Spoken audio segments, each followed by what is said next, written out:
હોય, પણ આ કોના માટે? જે ભક્તિ કરતું હોય સ્વાર્થ રહિત, એના માં જોડીને કદાચ એની ઉપાસના કરતો હોય એના માટે છે. પણ જો એને કોમ વારી સમજી એને કોમ કરાવો, એની જોડે સોદા કરો કે મારી મહાકાળી, હું તને આટલા વર્ષથી આટલા ટાઈમથી તારા દીવા કરું છું, તું મારું હોમું નહીં જોતી, અને કોઈક ભુવાના કહેવાથી કદાચ એ મહાકાળીનો દીવો જઈને પધરાયા આવો અને નાખ્યા આવો તો એ નડક નહીં? કોઈ મેલડીનો દીવો નાખ્યા હો તો નડક નહીં? જો મારી પર વિશ્વાસ આવતો હોય ને, અને મારી વાતોનો કદાચ તમને એક વાંધરો વિશ્વાસ આવતો હોય ને, તો ટકી રહેજો મારા ધામમાં. જો એક જ દીવામાં જો તમારી માતાઓ દરેકની રાજી ના કરી આલો તો મારું નામ મેલડી નહીં.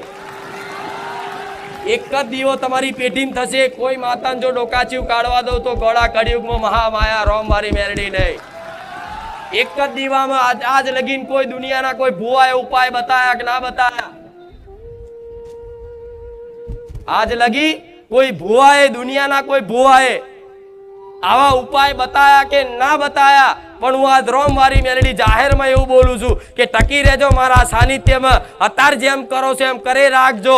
સમય આવતા જો કદાચ તમારી એક કુળદેવીનો અને તમે જે મનથી માનતા હોય એના દીવા સિવાય જો બધા દીવામાં એકમાં ના સમાઈ લો તો મારું નામ માતા નહીં. જેથી આગળની વસ્તીને કોઈ તકલીફ નહીં પડે, કશું જ નહીં થાય. પણ એવો ભરોસો રાખી અને હું જે વાતો બતાવું છું ને એ અમલ કરવી પડશે. એમને એમ નહીં થાય.